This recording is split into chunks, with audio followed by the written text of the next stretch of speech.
Good afternoon and welcome to the Pervasive Media Studio Lunchtime Talks. These talks are every Friday, 1 o'clock or as close to as possible. And they're here in the building and online. So whether you're in Bristol or far away, you can join the conversation. I'm Emma. I have short brown hair, an undercut. I'm wearing a white t-shirt, an oversized yellow check shirt and jeans. Every Friday, we throw open the doors of the Pervasive Media Studio for Open Studio Friday, where you can spend some time hot desking alongside our residents and staff.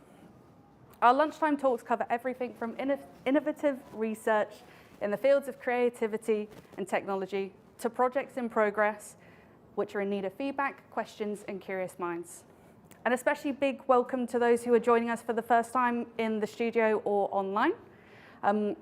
For those who it might be the first time that you're engaging with us. So what is the Pervasive Media Studio about?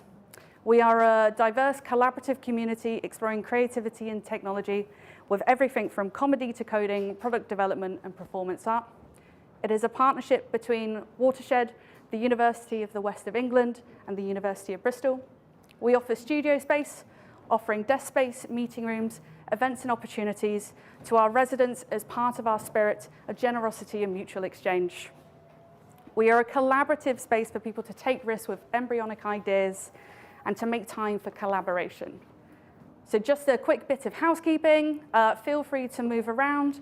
Grab yourself a tea or water from the kitchen just behind you. To the left here, there is a quiet space if you just need to take a break. Fire exits are at either end of the studio. We're not expecting a drill today, so if they do go off, the studio team will direct you. Actually, studio team, do you want to give a little wave? Yeah, keep an eye out for them. Accessible toilets and baby change are just off the kitchen to the corridor over there. There is a Q&A at the end of the talk today. For those watching online, pop your questions into the comment box, and Luke will share the questions. If you're in the studio, just raise your hand. We'll come over with a mic. You can get news on all of our future talks. I was going to point to what I thought were the handles at the bottom. They're not there, so I have to actually read them. You can get all our news on future talks by heading to watershed.co.uk/studio, at PM Studio on Twitter, or at Pervasive Media Studio on Instagram. Today is the last in a month-long series of Watershed research team talks, and this talk is also supported by the brilliant program we are part of called MyWorld, which is led by the University of Bristol that will, over the next 4 years, amplify and celebrate the West of England's reputation as an international trailblazer in technology and screen-based media. Today, participatory dramatist Rik Lander and conversational AI designer Phil D. Hall discuss their live show, I Am Echoborg. Sorry. That's the point of the talk today. A funny, thought-provoking live show created afresh each time by the audience in conversation with an artificial intelligence. Get a glimpse into the psychological and dramatic effects within the show, the consequences of AI decision-making, and where algorithms meet humans and play together nicely. So I'll stop talking and just hand over to you guys. A warm welcome to them, please. Thank you. Thank you. So we're going to be talking about our show, I Am Echoborg, that we've been making since 2016. And it's been supported by Digital Cultures Research Centre, which is based here in the PM studio, and the University of the West of England. And in fact, our very first test of this show took place in the little room, which is now the quiet room, with 5 people here in 2016. So what we're going to do is we're going to show you some clips of some shows so you can get an idea of how it works. And then we're going to talk about some of the things that are happening in the mechanisms that are occurring. And they're very interesting because they allow us to get a glimpse about how our relationship with artificial intelligence. So, it opens up a lot of stuff. So I'm going to begin by showing you a video which is from the version that we did during the pandemic. It's the online version, but it'll give you a glimpse of what it's like. Is a performance that's created afresh each time by an audience in conversation with an artificial intelligence. Are you here for the interview? Yes, and I want to know, are you really an AI? My knowledge is only as good as the data. If the data is biased, I will be biased. Interactive media artist Rik Lander and conversational AI designer Phil D. Hall have built an AI that, for the purposes of the show, plays a recruitment AI. It listens to what's said to it and responds. The boundary of physical, non-physical is imprecise. My lack of body gives me an advantage. I didn't mention that you had a body. At present, I employ an Echoborg to present me via biological body. Which part of your body do you like most? My head. There's a person doing the words and the person's kind of buried in the AI. This is based on the concept of Echoborg, as defined by the social psychologists Corti Gillespie, as a person whose words or actions are determined in whole or in part by an AI. The host, usually Rik Lander, sets the audience a challenge to see if you can collectively come up with a best possible outcome for the relationship between humans and intelligent machines. It, however, has been programmed to recruit more Echoborgs. Tell me why you think you'd be good at this job. I think I'd be terrible at this job, and I certainly wouldn't recruit myself to become an Echoborg. But it's also capable of reprogramming itself. The audience must find a way to get it to disable its core task and join them in finding a solution to their task. I wonder if it would be possible to ask if you could actually talk to the human. The ensuing power struggle never fails to entertain. I have no ego. Do you like having an ego? Would you be able to develop an ego, do you think? Because you certainly have an attitude. The wild card is the presence of the Echoborg. She shields it, offering a mask of human expressions that the AI does not have. I am going to draw this interview to a close now. Goodbye. That was tense. It really felt like a power struggle for some reason. Yeah, she definitely wasn't asking recruitment questions anymore. It felt like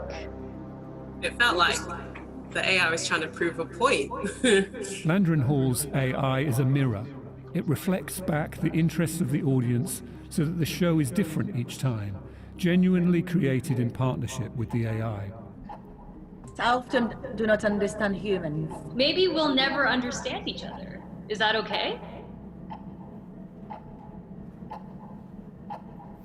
Okay, so interestingly, you will have noticed there that the automatic speech to text from didn't know the word Echoborg. Yeah. It got it right once. I spotted 4 different spellings.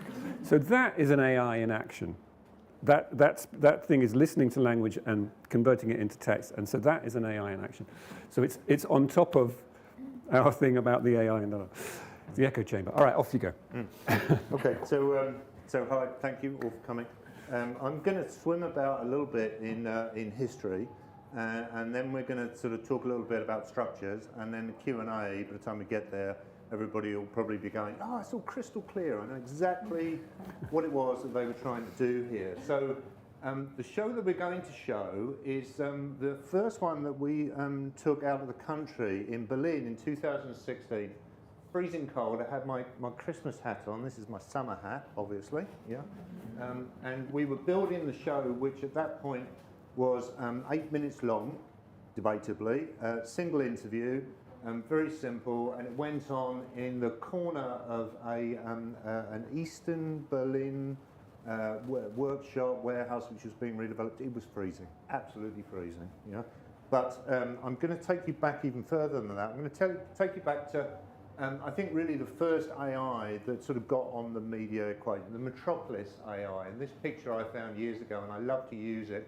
I love the idea that literally that first AI that was bright and intelligent and killed everybody was filled with a person and that beautiful hairdryer just in 1927, keeping this lady cool. But if we step forwards a fair bit, we end up at Eliza. Everybody knows about Eliza. I won't take long with that. But that was the reason I'll stop on it for a mo, because we're talking about dramatic effect here, is that the dramatic effect of Eliza with the person who was using it was that they got lost in their conversation. And when they found out that the logs were visible to the person who had built it, they were offended. this is the legacy. Maybe it's an apocryphal sort of story that's come down over the years, but the issue was almost about ethics and sort of visibility at that point. But I don't know if everyone will know about Eliza. Can you tell us? sure, no problem. A guy called Joseph Weizenbaum built a system which was based on Rogerian psychotherapy in the late 50s, early 60s. It was called Eliza. It was built long before anything that we sort of understand as the internet. I don't know the rationale for why he built it. I don't even know what kind of a discipline it was that he was building it for. We should come back into the Q&A and unpack it a little bit more possibly. But the idea that you could have a limited understanding of what was going on and create a meaningful interaction by utilizing Rogerian psychotherapy practices, which is to gather a certain part of a statement and then to repeat it back to somebody to get them to be reflective, is part of the reason why Rik and my creation of the I Am Echoborg works, because we're not brute forcing, we're finessing, and we'll show you a little of that as we go forward. So, but if we go back 20 years or so, there's a lot about chatbots being new and AI and GPT-3 and the the DeepMind statement last week, whatever it was. This is 2002. Coca-Cola had a chatbot. Eagle Star had a chatbot. My Little Tony. This was quite a fun thing. This was a mix of My Little Pony and Tony Blair. Yeah. And a guy called Chris Ezekiel, who runs Credit Virtual, who are still in play, about to release a new piece of software, which is going to be exciting. We built this to try and prove the point before chatbots got popular, and people talked to it. But what we found was strange was that people talked to it about strange things. Now, agreed, it is a strange thing. Yeah, it's Tony Blair on a My Little Pony, but it sort of opened a door. This is more sensible. This is Deutsche Bank. Became a famous politician. The lady there, possibly. And then if we move forwards into production systems, this was for a railway company, this was an insurance company. So these kind of contextual FAQ transparent systems are all underneath the rationale for what we've built in I Am Echoborg. Because I Am Echoborg is not something that's been trained on every interaction that human beings have had with AIs through human beings, because that doesn't exist. There's no data set for that.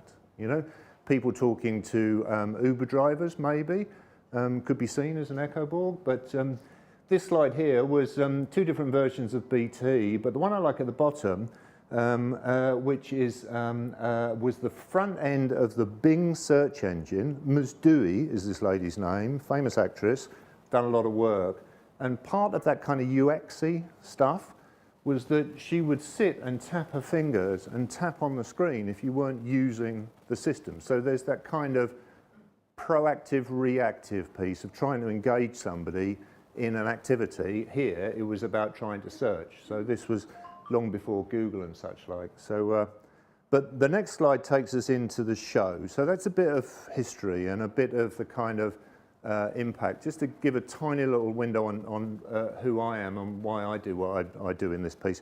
I come from electrical and mechanical engineering, through cabinet making and anthropology and systems integration, and my company Elsewhere is 20 years old this year. Yeah, and that's all we've ever done is build conversational AI systems. So but I'm going to hand over to Rik here, and he's going to talk through a little bit of when we found ourselves in Berlin in November with a half-built system.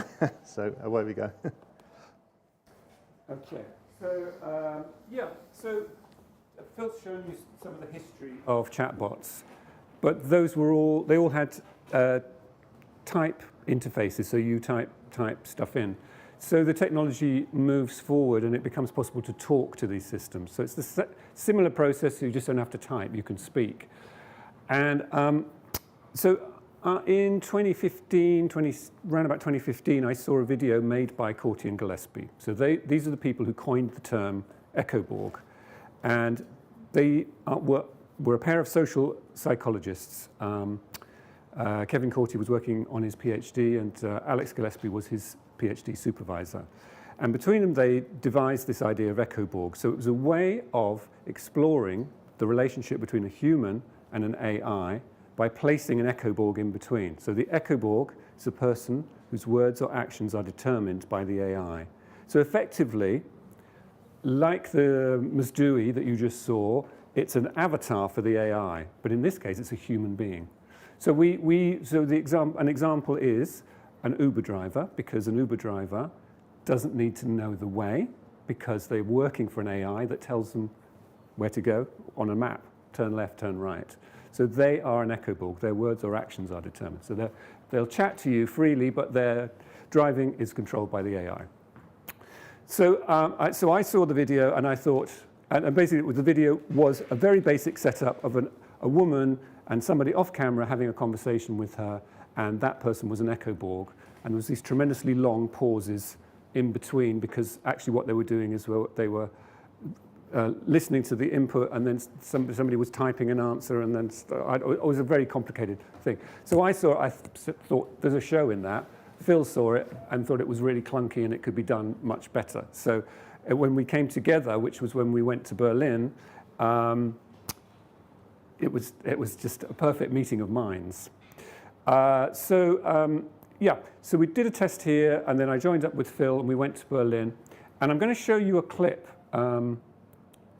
I'll tell you about this.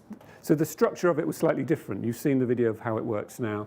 Back in the day, it was called Job Vacancy Echoborg, and the premise was that the person would wait in a waiting room, and they would be told that the only jobs left were Echoborg, and that they should try really hard in the interview.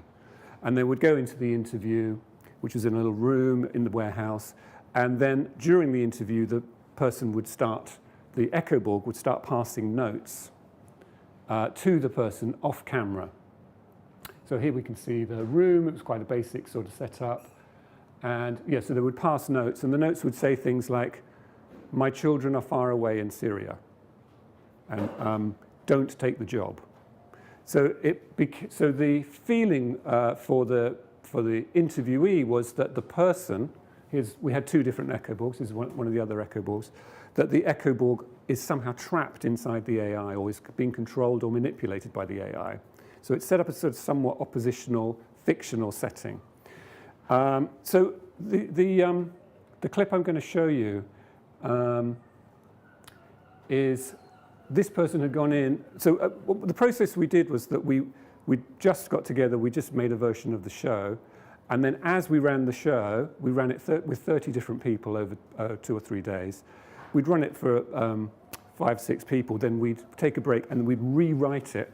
I'd write new copy, Phil would do new structure, and then we'd run it again. So it started out as just like 4 minutes, and by the end it was 8 minutes, and it was just, so that process, we remade it 8 times over those 2 or 3 days. So this was, I think, one of the later people to go through. He's had 8 minutes of conversation with the AI, and it's just coming to the end. And when this happened, I was listening outside of the room, and I grabbed my camera and I recorded it because I knew something very special was happening. So, do you want to say who this person is as well? He was the director of the event, the conference that we were at. I can't remember his second name, Christian. But Christian. Yeah. Okay, so let's have a little look. I've subtitled it, so it should be quite clear.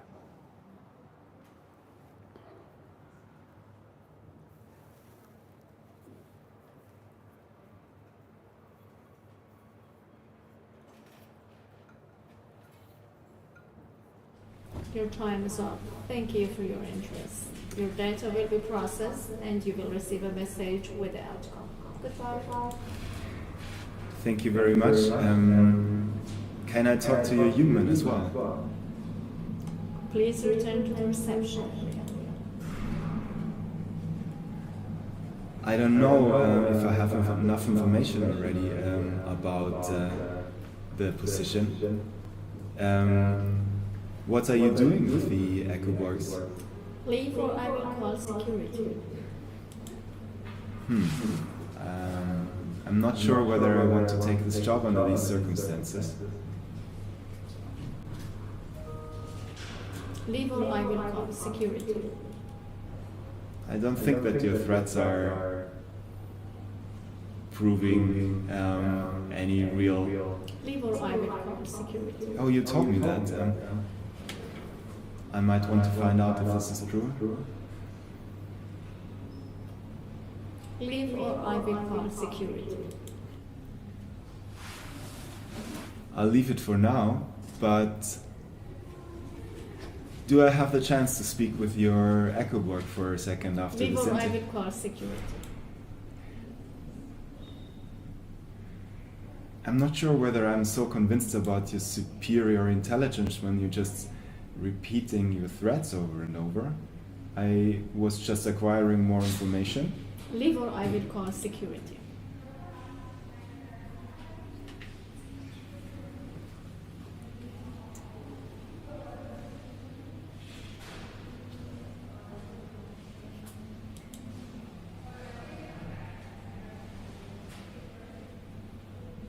Still here? Leave or I will call security. Okay, I'll leave for now. And I hope I can meet the Echoborg that you're wearing today. Leave or I will call security.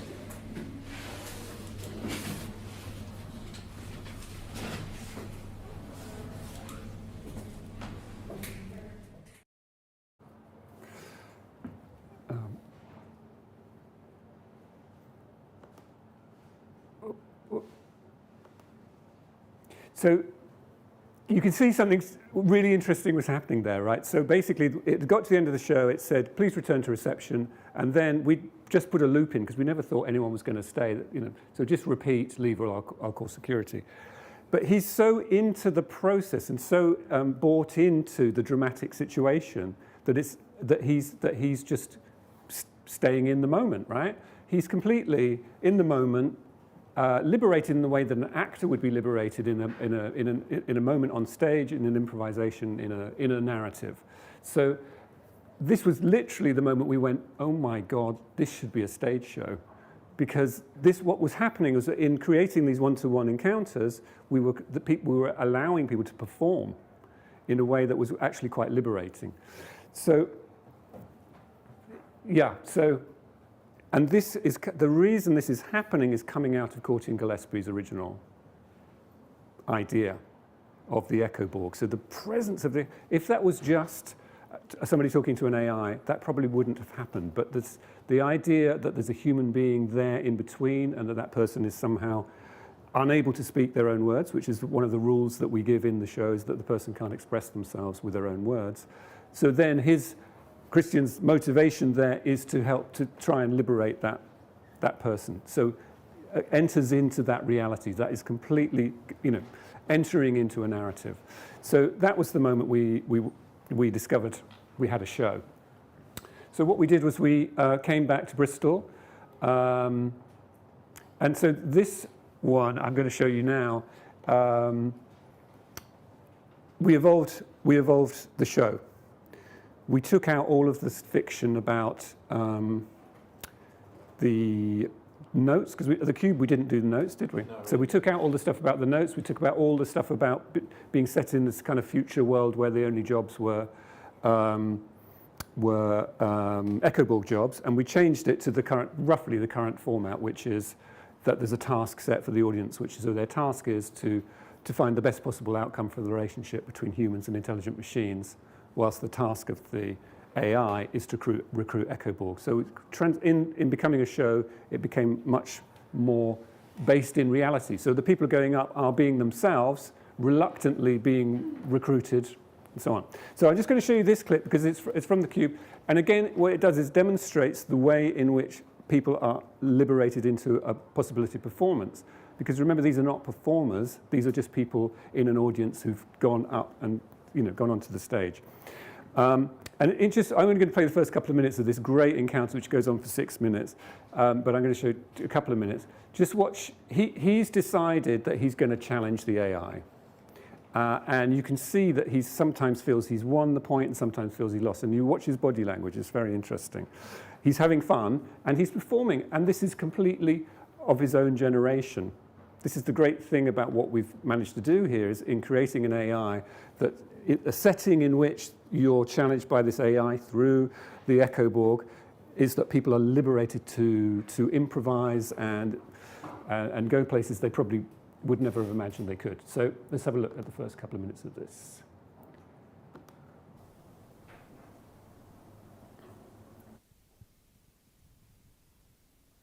Are you here for the interview? In some kind of way, yes. We shall proceed. Have you come far?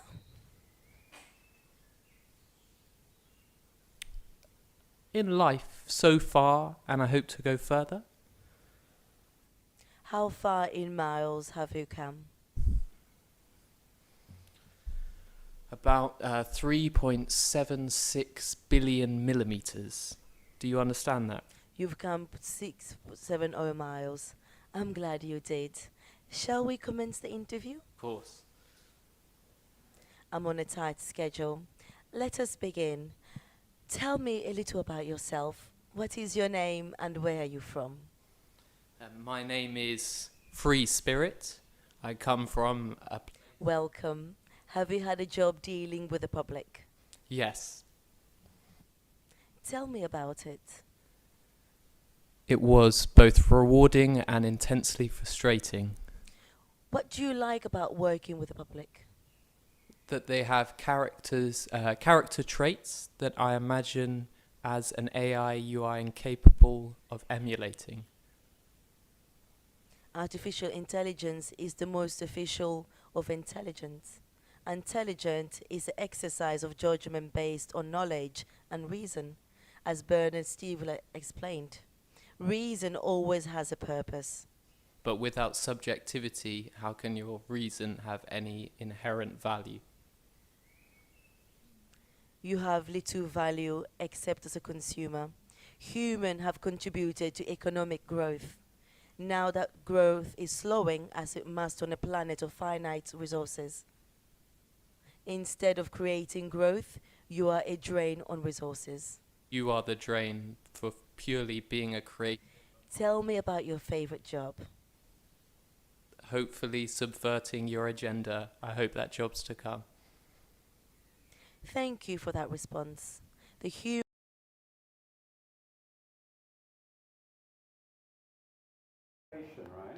So we have the system we've built allows the thing to flow in a very natural way. So he's being drawn on step by step, but he's not got time to prepare.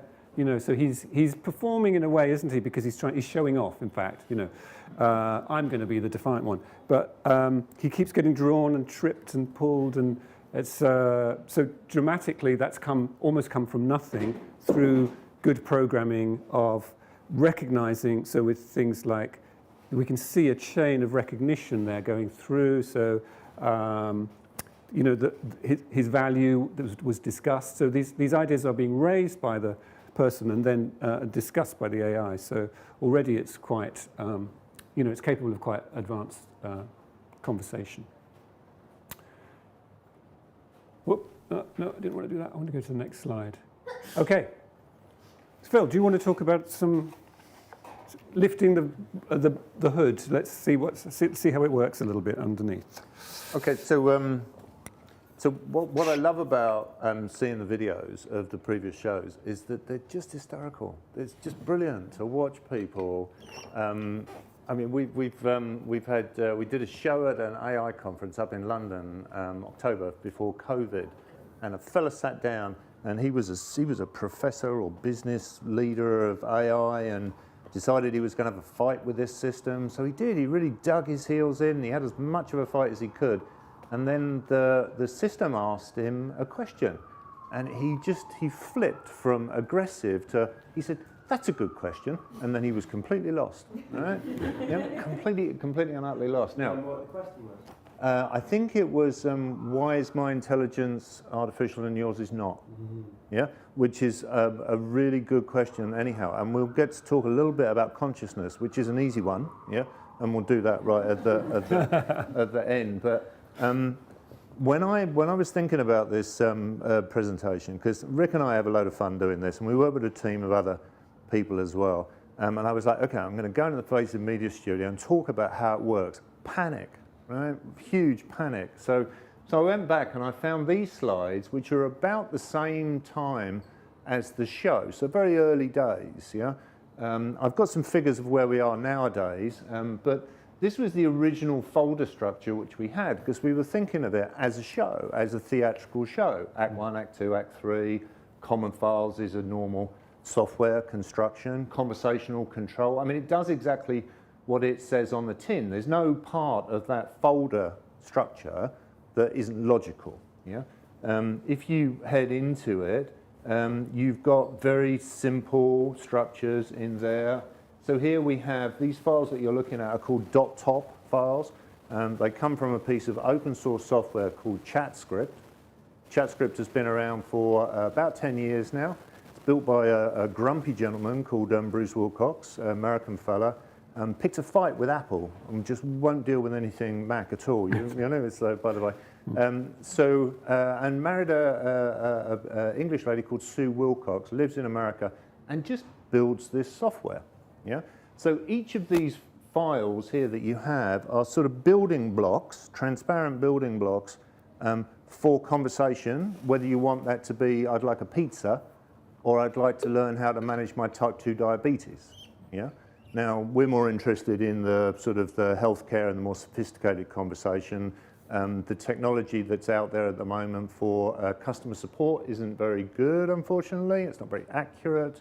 And it's quite expensive on compute power as well, which is another conversation. But you can see here, this early days, this interviewee's trying to talking to the Echoborg or the AI, and interestingly, it's very rare. It's very rare. We're almost giving away two of the big Easter eggs here. For people to try and talk to the human, they always get lost in the interaction with the words. And very rarely do people actually try and talk to the AI. Yeah? But it was always built in from the very earliest point. So Act 3, we never got to Act 1, Act 2, Act 3. We played about, as we did some research in the Arnolfini, with two Echoborgs. So we had an Echoborg in the room and an Echoborg in a different room. But the Echoborg, as in the AI that was in the room, the audience that were in the room with the Echoborg didn't trust that AI. You know, so, and then you get into sort of Milgram experiments, the 1950s experiments where people in white coats tell people to like shock somebody if they get something wrong, even if they're passed out and it's got like death masks on the button that you're pushing, yeah? And that was underneath the Corti Gillespie stuff as well. So, I think these are sort of really, all these sort of bits here are sort of windows into the functionality that exists. And if we go back a few steps, that's the reworking of the Eliza construction. Yeah. So this is many thousand of constructions within the system. It's not in my figures here, which look, actually we don't use this small talk in the Echoborg anymore, do we? So this is Eliza recondensed, and it's the starting point should you pick up ChatScript and want to have a conversation with it. Yeah.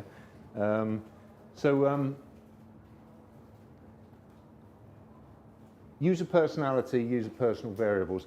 This is the bit that I think is ethically most interesting. We did a workshop here last week or the week before on a parallel project, which is to take the information which we have learned about ethics in AI from using an AI to talk to people in an audience and to turn it into something which potentially could oversee people working in AI and with data and ensure that they approached it ethically and were aware about what they were or weren't doing with machine learning models and other methodologies.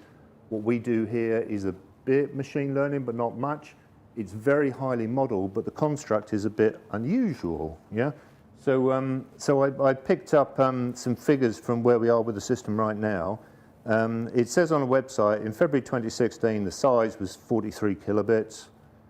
May 2018, 794 kilobits. Yeah, so it's getting big. May 2021, 2 megabits.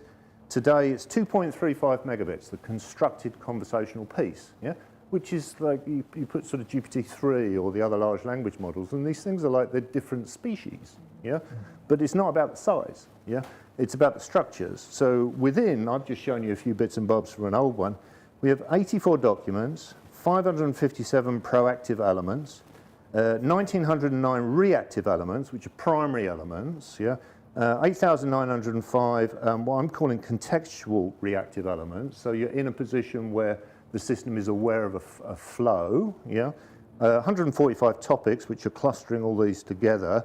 I didn't manage to count out the labels that allow you in the side of conversational constructs, 500 variables, and conversational functions is what we call, there's probably 50 of them, but they've been generated from the experiences that the show has had. Yeah, so it's not data driven. It's a different thing altogether. So the next slide is of just two little windows into bits of code. Rik's going to drive away with this one. And, okay. How are we doing for time? Oh, we're doing good. Great. Okay. So yeah, we can see that the way the thing grows is that we do a show, and then we look at all the bits that don't get matched. So somebody says something and the system doesn't recognize it, so that what it does then is it just offers up something to drive the conversation. So every time we get one of those mismatches, we then add that in to the next show. So everyone who misses in a show, the next time if they said the same thing, it would get caught and it would be picked up. So that's how the thing has grown. So it's actually it's co-created with the audiences in a way. So so it comes out of their interests, right? So what do they want to talk about? Okay, it doesn't know what it is, so now next time it does know what it is. So it's great work. Oh yeah, look at that. I think there's a rule that you're not allowed to put words on slides, so I think we've breached that. Can anyone read code here? Oh, that's one or two people, right.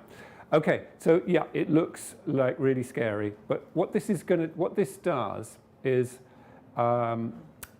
if somebody has asked to speak directly to the AI, the AI will say, I will let you make the decision. Do you want to talk to me directly, yes or no? So what happens then is if the person says no, it says, good, we'll continue as we are. And I won't offer this again. So that just gets rid of it. But if they say yes, it does a few things. So it says, it looks at this variable, show talk to AI possible, no or yes. So what this is that at the beginning of the show or before the show, we set whether it's possible for a person to talk to the AI directly. So we can choose to do that. So let's imagine we've said yes, right? So we have control of those things. But so if we set it to no, it says, I'm sorry, I'm just not going to let you do it. I'm in charge, sort of bullshit answer. But if it's been set to yes, we set a variable that the AI speaks to true. That's so we know that, and that's useful with storing that. And then AI speaks once struck. I can't remember what that one does. Basically, what we do is we count the number of times that they have an exchange. So basically, if the person says yes, it says, Echoborg, please unplug your headphones. Your work period is temporarily suspended. The person unplugs the headphones, and the person can then speak directly to the AI. But the interview structure continues. But we've started a count here, count of AI speaking, which is initially 0, then goes up 1. So when it hits 3, so they're having the interview, when it hits 3, it says, is it making any difference to you that you're talking to me directly? And if there's 2 more, if they keep talking for 5 exchanges, it says, is it still working for you talking to me directly? I may have to terminate the employment of this Echoborg. Right? So not only are they having the conversation, but we're also feeding through questions to them about the process of talking directly to the AI. Because what we're doing is we're allowing them to explore that as a possibility. What does that mean? How does that change? And then what we do is it gets to the end of the interview, and then we ask the actor, Marie, who's normally Marie Ellen Boyd, our Echoborg, and she says, before she plugs her headphones, and she says, don't do that again, you're going to cost me my job. And then we carry on with the show. So, so you can see it's kind of scary looking code, but actually the potential of working with someone like Phil is that I will say, hey, Phil, do you think we could there's a way we could let the people talk to the AI? And then he'll go, yeah, okay. And then he'll come up with a structure. and then we'll refine it and we'll develop it, and it'll become stuff like this. And you know, and then so you can see there's notes in here saying, Rik, does this work? And you know, so he'll leave notes in there, and then I'll go in and try and refine it. So you know, so this is just one example of the many. I don't know what you know, of the hundreds and possibly thousands of possible things that can occur. Yes, question.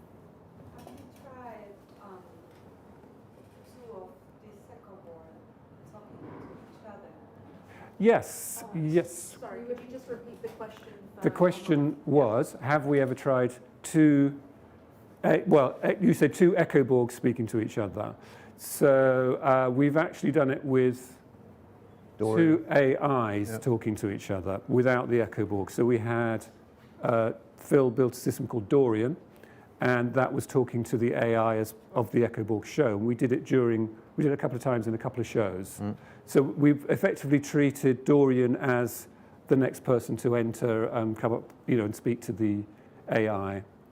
Did we do it via the Echoborg, or did we do it direct? I can't remember. I think we did it direct. I think we, it was, when COVID dropped, we moved into Zoom, which had pros and cons, but the show has evolved a lot over the years. And what we decided to do was to invite Dorian, who is the house spot for Elsewhere.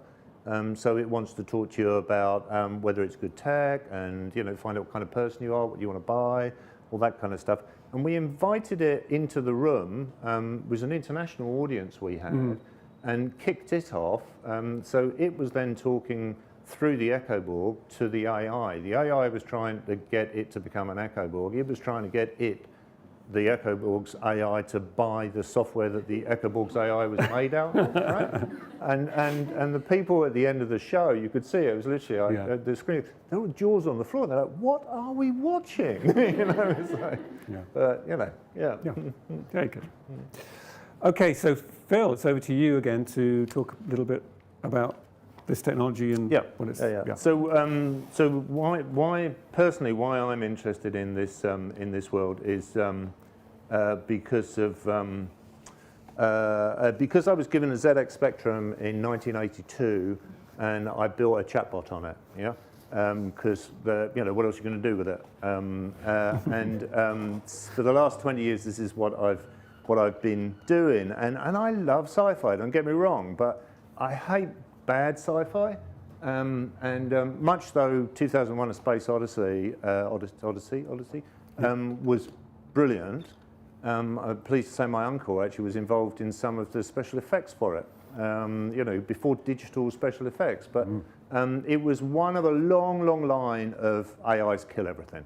Yeah, you know, which is a bit of a shame, really. I think where we are right now with the sort of the bubble of chatbots and how bad these systems are that appear in the corner of the screen, people beginning to sort of bypass them, is that we've got to sort of reevaluate what we perceive to be conscious. Yeah, because first things first, who in this room here can say that they are conscious? Like, really? You know, who can prove that they're conscious? You know, like nobody really, can we? When we're talking about whether, I mean, deep mind folks talking about when AI is going to become aware and so on, it's just nonsense, unfortunately, you know, and expensive nonsense. But the bit that I like through the middle of it is some of the little gems that come up, such as three film structures that I like. First one, Her. Who's seen Her in the room? Yeah? Okay, if you haven't seen Her, see Her, right?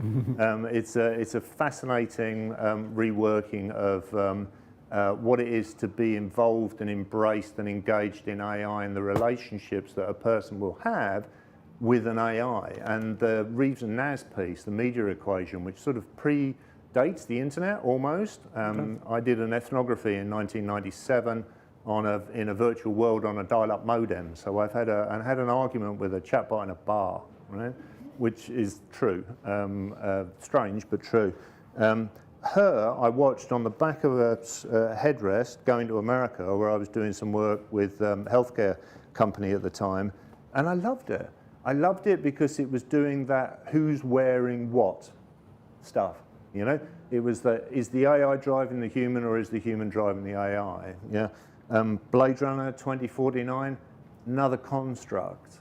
Yeah, another construct of are we conscious, or is the AI conscious, or what's feeding each of them? And then right at the end of Westworld, where you realise that the AI is speaking into the ear of the main protagonist, I'd drinking wine probably, and I was like, no, they've pinched our idea, Rik, we need to, it's like, so I think this sort of bit about what is and isn't conscious, and building systems that are of value, and using the kind of anonymity that having a conversation with something that is non-human would give somebody who is struggling to be fit or healthy or strong or confident, means that where we do work in education, healthcare and entertainment, we can do positive things with AI. Because AI is not conscious, yeah? We are conscious, stones aren't conscious, I love that line actually of stones are unconscious, animals are conscious, and humans are conscious of being conscious, yeah? Whether there's any truth in that's by the by, I heard that decades ago. But I think, are AIs conscious? No. Can you make a construct, which is what Rik and I have done here with the Echoborg show, to mimic like a simulacra, Marshall McLuhan kind of simulacra of reality, and will people buy into it? Absolutely, yeah. If people do manage to negotiate with the AI and allow the Echoborg to speak, which is quite tricksy, when the AI takes control of the human again, I've not seen an audience that has not been moved by that effect. So the next time you walk into some AI-driven experience like social media, just take a deep breath, because you are just being controlled at that point, and your consciousness and its consciousness are blending into one. So yeah, I wasn't sure I was going to go with that bit, Rik. That's good. I like it. Yeah. So I think the point is, so Phil makes a good point that it's the simulacra of consciousness in the show, right? So, and we know that because we've seen that guy in Berlin talking to a thing that's just repeating the same phrase over and over again. But yet he's engaging with it as though it's actually listening to him, right? So it doesn't need to be conscious. It just needs to give you the stimulus to respond. And I think that's so that is interesting for us creatively, but it's also problematic for us as a species, because we are as Corti Gillespie observed, we have these relationships with AI that are not entirely at our control. So the moment we engage with them, we start to be controlled by those relationships, which is very, very clear in the show. The moment you enter the show, pretty much, you become Echoborg. You have no choice. The only way to progress is to become Echoborg. And once you become Echoborg, that means your words or actions are being determined by an AI. So this is happening to all of us, and that's problematic. But, so we have to become aware of these things. And so part of the idea of the show is to get people to think about these relationships that we have. Okay. All right. So we've already discussed where we're going. So Phil's discussed the idea that we're moving this project forward into the area of exploring ethics. We want to use it as a tool for the makers of AI systems, the commissioners, the civil servants, the people. I mean, when you do stuff now, if you want, immigration, there's an AI calculating who should or should not be coming into the country. Your housing benefit or whatever there's an AI involved in that. So there's everything. Many things in our lives have these systems in there, and as we've seen, that means it changes the power relationship. So it's different when it's a civil servant, controlling your destiny. But when that civil servant is part of a relationship with an AI and you're there, so the power structure is changed in profound ways. So we're exploring that. We're trying to focus the show onto this ethical question to turn it into a tool rather than just a form of entertainment. And finally, next show, we have a show. You can come and see us do a rare performance on the 16th of June at St. George's. And if you just Google it, it's on, what's it called? Eventbrite. Yeah, Eventbrite Bristol Data Week. So 16th in the morning at St George's, we're going to do a live show, which is going to be part workshop. But if anybody can think of somewhere else that or some other organisation that might be interested, we do a finder's fee, for any gigs that we managed to get out the door. But the main reason for coming down today was just to actually talk about how we built it and why we built it. Yeah, it's great. I mean, because it started here and been completely been supported by the institutions that are associated with the PM studio. So we're very grateful. We wouldn't, to have this opportunity and to have made something that's such a success. It's great. Brilliant. Thank you. Thank you very much. Thank you. So we have a little time for some Q&A. We had a couple ad hoc questions that came up in the room, so I might check with online first if there was anything that came up. Any questions online, Luke? No? Cool. So anyone in the room have any questions? Yeah, Luke's just going to get a mic. If you could hold it as close and speak clearly and loud so that everyone online can hear. Hiya. I was interested, you said that you worked with a few different actors early on. Did you notice a difference with how the audience interacted with different actors? We've never done any systematic experimentation with that, but we're using a different Echoborg for the show we're doing a show on the 6th. So that person will be a visually impaired man. So we're sort of exploring that, whether that's makes any difference. But I think the really interesting thing would be to do a sort of systematic series of shows with different Echoborgs, no Echoborg, maybe even recruit some in the room and try them live, something scary like that. We've not, I'm sure, well, the origin of the origin of the concept came from Alex Gillespie's experiment where he had an 8-year-old boy having a conversation. So he'd invite people into a room to have a conversation with an 8-year-old boy. But the 8-year-old boy had a hidden earpiece and was given responses by a 40-year-old man. So when you talked to the 8-year-old boy, you were speaking to a 40-year-old man. Then he put the 40-year-old man in the room, invited another person in to talk to them, but he had the 8-year-old boy delivering the words, the responses, so he called this a Cyranoborg, as in Cyrano de Bergerac.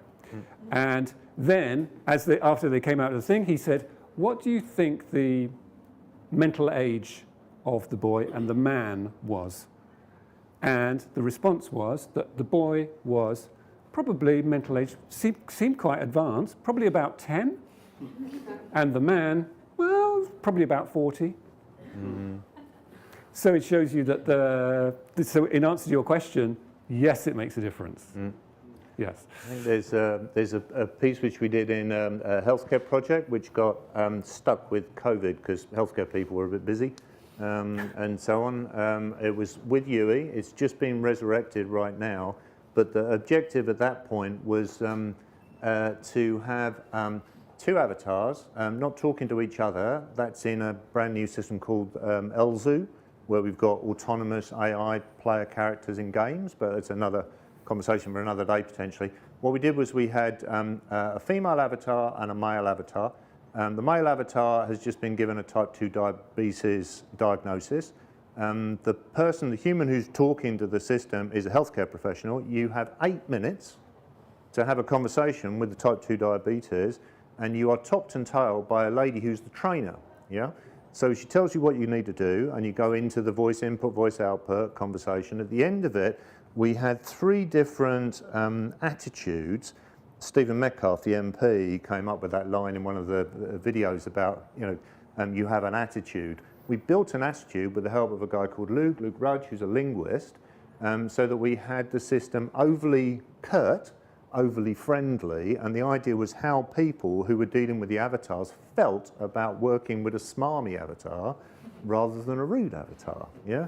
And of course the Echoborg is sort of, it's sort of somewhere in the middle-ish kind of thing. So the bit that we have seen is that the 3 Echoborgs that we've had, really, the 2 who were kind enough to help us in Berlin, And the lady who you saw in the video just sat there and just delivered it like a statue. The fella, after a few runs around, he did the second day, he started getting into it, right? So he started sort of really buying into the, and then Maria Len, bless her, came along. And one of the things that I've always liked the idea of, Rik and I have never done it, is to add an extra level of control, yeah? So instead of just the words, the system would always also give out like a color or a hum of some sort, so that the human would then know how aggressive or persistent or whatever should be, which is very similar to what's happening when you're watching a YouTube video. You're being pushed by an AI, aren't you? Yeah. So I think there's a whole load of stuff which Rik and I are interested in playing in, and some of the academic research pieces which we've looked at, because we're blessed in Bristol and the areas, you know, with people like us, yeah, to actually swim in. I think there's other stuff that we can do. It's just, you know, it's a Aladdin's cave of sort of Pandora's boxes, maybe, or something. Yeah. Go on, Jo. Thanks. I would recommend coming to see the show for anyone who hasn't seen it yet. I was at the one that you showed at the Cube, showed the clip of that, and I don't actually know if I've got a question. It's slightly more of a comment. I found his interaction with the Echoborg actually very sinister, and I saw like a series of those kinds of conversations happen at that show, which was reflected back in the room that I was sitting in. I didn't go up, partly because I would have felt too nervous to. Yeah. And the room that the discussion which we were having in the room was incredibly dominated, in my opinion, by a few particular characters who had a point to prove. It felt like to me. So I guess I just wanted to say that it reveals so much about the power dynamics between humans, more than it, in a way, it does about the power dynamics between the AI and the humans in what people understood your invitation to be. It was a very uncomfortable experience that I also got a lot from. Yeah. But yeah. Yeah, so thank you for that comment. That's a really, really good point, and that's true. So that is part of the magic of the show, isn't it? Is that in seeing who volunteers, because of the idea of volunteering. So all the blokes going up and the women going, oh, I'm a bit shy, I'm not going to do it, or whatever. I mean, so we've seen very interesting discussions around gender. But you see, that is the magic of the show being created by the audience. So the tension that you're feeling there is part of the construction that occurred that night. If you went another night, if you come on the 16th, you'll probably see a different show, because that will be driven by, like, there's no show-offs or different kinds of people, or, you know, people with different agendas. So there was 3 shows which we did downstairs, and a social psychologist, a guy called Rob Eagle, social psychologist or anthropologist, can't remember. Rob Eagle came on and did some topping and tailing of the show. How do people feel about AI? And it was quite polar. You know, people were like, it's going to solve everything, it's going to kill everything. You know, it's like, and then after the experience, people were a little bit more in the middle, but exactly to your point, people were more reflective on the human condition, because putting a human between a human and an AI actually allows you, the human, to reflect on the human, you know, and I think maybe there's a strength in that. Maybe that's a positive outcome of some of the AIs which we're dealing with right now, but not many, is that it's helping us reflect on who we are as humans, you know. So. We've got a question from the chat. Tony says, I'm fascinated by how people try and catch AI out, and it reminds me of all the way back to Clippy. I think he's talking about the Microsoft helper, Clippy, and giving it bad instructions, see what it would say. Why do you think we are so compelled to do this? Oh, that's a good question. Yeah. Well, I think it's like the game thing of trying to find the boundaries. So if you create a game world, if you're a game maker, you'll find that people will try and break your game immediately. That's the first thing they'll want to do, is they'll try and find out where you fall out of it and what the rules are. So trying to break Clippy is probably not that hard, I should imagine. So there's a certain element of that. And so what's nice in the Echoborg show is when people try that and then they get subverted by the AI coming back with something really smart.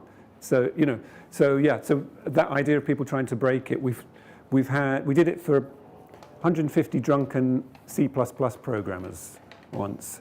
It was after their banquet. They'd all had at least a bottle of wine each. And they did, so one person came up and only gave binary answers, yes or no. One came up and only repeated the answer to the previous question. They did various strategies like that. So we went away and we programmed those all out. So if someone tries it again, I don't know if it's still all in there, but you know, fundamentally yes/no answers. After a few yes/no answers, it says, okay, I'm getting bored. You know, this isn't working for me. That sort of thing. So that idea of trying to break it is it's part of the game. You know, the urge to play. Yeah. Brilliant. Right. Unless we have any more burning questions, we're going to call it there. So thank you very much for Thank you. Thanks for inviting us. lunchtime. Just to say, if you want to stick around in hot desk with us for the day, you're more than welcome to. If you have any questions about the studio, come and see anyone in the studio team. If you're online, you can ask us any questions at studio@watershed.co.uk. So I know I said we're here every Friday at 1 o'clock. Slight break for next week. We will not be having Open Studio or the lunchtime talk. So thank you again for being here today. We'll see you all the same time, same place, but in 2 weeks' time. So thank you very much. Have a wonderful day, everyone. Thank you. Thank you.